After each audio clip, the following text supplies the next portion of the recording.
CM আছিলে তেখেতে ৰিজেন দিছিলে To subscribe our channel, go to YouTube, search Digi News Portal, then wait, click on Digi News image, subscribe, and then click on bell button to get latest updates. হীৰা খৰণীয়াটো কোন হয়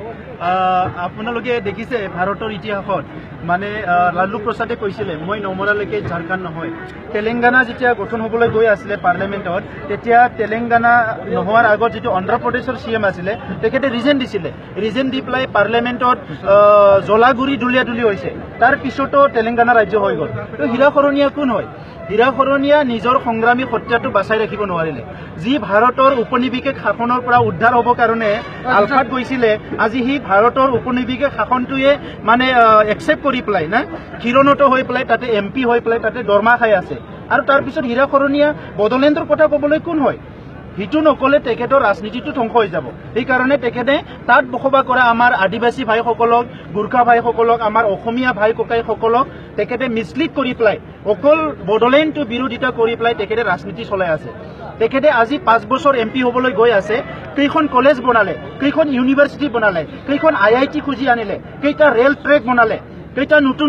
station বনালে কেইটা overbridge বনালে কেন্দ্ৰীয় চৰকাৰৰ পৰা কি খুজি আনিব পাৰিছে এইটো আমাৰ প্ৰশ্ন আৰু তেখেতে কৈছিলে মই গাঁও কৰ্তন কৰিম বড়োলেণ্ড হ'বলৈ তেখেতৰ আগতে আমি বড়োলেণ্ড আন্দোলন কৰি আছো কিয়নো আমাৰ বড়োলেণ্ড আন্দোলন হীৰা খৰণীয়াৰ বিৰুদ্ধে নহয় না আমাৰ বড়ো মানে অসমীয়া আদিবাসী বিভিন্ন ভাই ককাইৰ বিৰুদ্ধে আমাৰ আন্দোলনটো কাৰো বিৰুদ্ধে নহয় আমাৰ আন্দোলনটো চৰকাৰৰ বিৰুদ্ধে যি চৰকাৰে নেকি ভাৰতৰ সাংবিধানিক অধিকাৰটো আমাক প্ৰদান কৰা নাই সেই চৰকাৰৰ বিৰুদ্ধে আমি আন্দোলন কৰি আছো আৰু আমাৰ অধিকাৰ আছে আমাৰ এই দেশৰ নাগৰিক হিচাপে আমাৰ অধিকাৰ আছে গতিকে হীৰা খৰণীয়াক যদি আজি কোনোবা বুজি পোৱা নাই বুজি পোৱাটো উচিত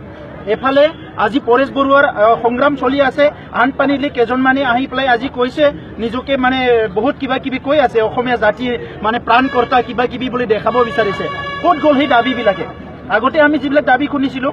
মানে তেলৰ অফিচ আহিব লাগে চাহৰ অফিচ আহিব লাগে বিভিন্ন দাবীবিলাক শুনিছিলোঁ সেইবিলাক ক'ত গ'ল কৰাপ্টেড মানুহবিলাকক হত্যা কৰা হৈছিলে এতিয়া ক'ত গ'ল কৰাপশ্যন কোনে কৰি আছে এতিয়া এইবিলাক কথা ক'বলৈ বহুত আছে গতিকে হীৰা খৰণীয়াৰ কথাটো নকোৱাই ভাল তেখেতে যি কৰি আছে সেইটো যদি অসমীয়া জনগোষ্ঠীয়ে অসমীয়া জাতিয়ে যদি একচেপ্ট কৰিছে আমাৰ ক'বলগীয়া নাই আমাৰ তাত হীৰা খৰণীয়াৰ বিৰুদ্ধে আমাৰ একো নাই তেখেতে তেখেতৰ কাম কৰক আমাৰ কথাটো চিধা 5,000তকৈ অধিক শ্বহীদ হ'ল 21,000তকৈ 25,000তকৈ অধিক জেলত গ'ল এই 30-40 বছৰীয়া সংগ্ৰামক আমাক ইয়াৰ হিচাপ লাগে আমাক ইয়াৰ ন্যায় লাগে আৰু এই ভূমিপুত্ৰ বড়োসকলৰ যি ভূমিত মানে হাজাৰ হাজাৰ বসবাস কৰি আছে এই ভূমিৰ অধিকাৰ লাগে আজিলৈকে ভূমিৰ অধিকাৰ পোৱা নাই শোণিতপুৰ জিলাত ইভেন পঞ্চায়তৰ অধিকাৰ পোৱা নাই লেণ্ড পাট্টা পোৱা নাই ভাৰতত আইন হৈ গ'ল তাৰ পিছতো লেণ্ড পাট্টা পোৱা নাই আৰু কেইজনমানে যাই পেলাই লম্ফজম্ফ কৰি আছে ইফালে বাংলাদেশে ৰখিব পৰা নাই কিন্তু ইয়াত ভূমিপুত্ৰ বড়োসকলক মানে কেইহাজাৰমান বড়োসকলক যদি লেণ্ড পাট্টা দিয়ে কেইহাজাৰমান বড়োসকলক যদি আজি পঞ্চায়তৰ অধিকাৰ দিয়ে গোটেই অসমখন ধ্বংস হৈ যাব তেনেকুৱা এটা ইম্প্ৰেশ্যন দিছে আপোনালোকে দেখিবলৈ পাইছে আমি দুখ পাইছোঁ আমি অসমীয়াসকলক নিজৰ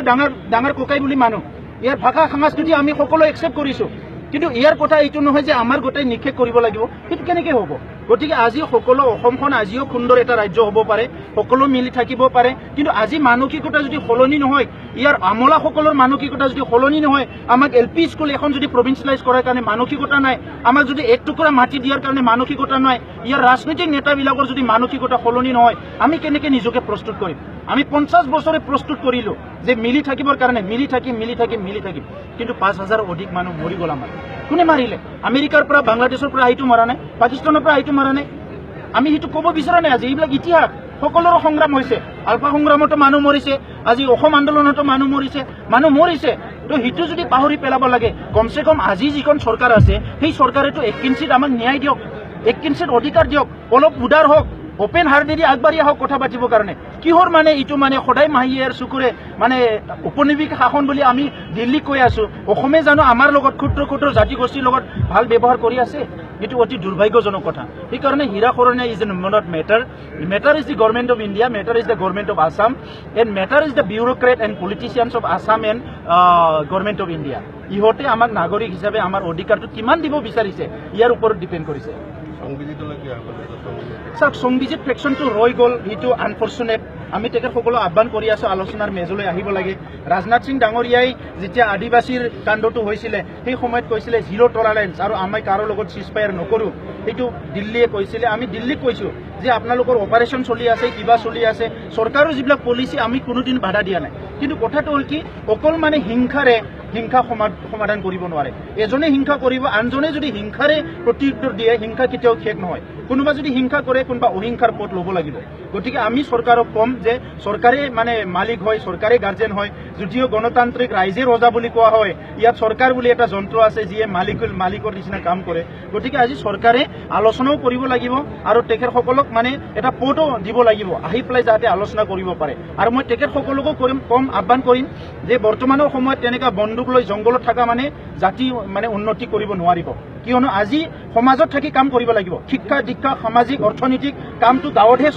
গাঁৱতে চলি আছে, জংঘলত নহয়। গতিকে মই তেখেতসকলকো আহ্বান কৰিম যে তেখেতসকলৰ আলোচনাৰ মেজলৈ আহিব লাগে, তেখেতসকলৰ দায়িত্ব পালন কৰিব লাগে আৰু সমস্যা সমাধানত যাতে সকলো আগবাঢ়ি আহে। এতিয়া সোণালী সুযোগ, বড়োৰ সকলো সংগ্ৰামী সত্তা এক হৈছে। আজি গোবিন্দ ডাঙৰীয়া বা ধীৰেন বড়ো ডাঙৰীয়াৰ গ্ৰুপ, ৰঞ্জন দৈমাৰী গ্ৰুপ চবেই আহিছে, আলোচনাত বিচাৰিছে আৰু চৰকাৰে কৈছে আলোচনাই একমাত্ৰ পথ সমস্যা সমাধান কৰা। এনেকৈ যদি হয়, ৰখি কাক বাট চাই আছে? আজি ছবি আলোচনা আমি আপচুই বিচাৰিছে, সকলো ডেমক্ৰেটিক অৰ্গেনাইজেশ্যনে বড়ো বিচাৰিছে, কাক বাট চাই আছে? আলোচনা ক্ষেত্ৰতাৰে আগবাঢ়ি নিয়ক, সমস্যা সমাধান কৰক, তাতেতো কিবা এটা চলুশ্যন নিশ্চয় ওলাব। চলুশ্যন নোলাটো কথাই নাই, কিয়নো আমি এনেকুৱা বস্তু একো বিচৰা নাই যিটো চৰকাৰে দিব নোৱাৰে। আমি এনেকুৱা একোৱে বস্তু বিচৰা নাই, সংবিধানত যিবিলাক আছে সেইটোৱে বিচাৰিছে। আলোচনালৈ নিমন্ত্ৰণ জনোৱা হৈছে, মাজে মাজে আলোচনাটো হৈছে, কিন্তু আলোচনাৰ নামত আলোচনা হৈছে। আমি আলোচনাৰ নামত সমাধান বিচাৰিছোঁ। গতিকে আমি আলোচনাটো ইগনোৰ কৰা নাই। আলোচনাত মাতিছোঁ, আমি গৈছোঁ, আমি ক'ব পাৰিলোঁ আলোচনা নকৰোঁ বুলি পেলাই। কিন্তু আলোচনাটো হ'ল সংগ্ৰামৰ পিছত, ৰাজনীতিৰ পিছত আলোচনাটো এটা পথ। গতিকে সেই পথটো আমি কেতিয়াও ডিনাই কৰিব নোৱাৰোঁ। সেইকাৰণে চৰকাৰে যেতিয়া আলোচনা কৰিছে আমি সঁহাৰি জনাইছোঁ আৰু তেখেতসকলক প্ৰতিশ্ৰুতি আছিলে। আজি যিটো নৰেন্দ্ৰ মোদী ৰাজনাথ সিঙৰ চৰকাৰ আছে, 2014 প্ৰতিশ্ৰুতি দিছিলে,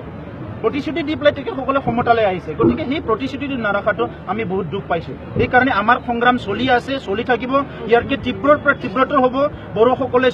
মানে প্ৰতিজ্ঞাবদ্ধ, যেতিয়ালৈকে নিজৰ ভাষা সংস্কৃতি অস্তিত্ব লৈ জীয়াই থকাৰ যদি ফিউচাৰটো নিশ্চিত কৰিব নোৱাৰে, তেতিয়ালৈকে অহিংস গণতান্ত্ৰিক আন্দোলন তীব্ৰৰ পৰা তীব্ৰতৰ চলি থাকিব।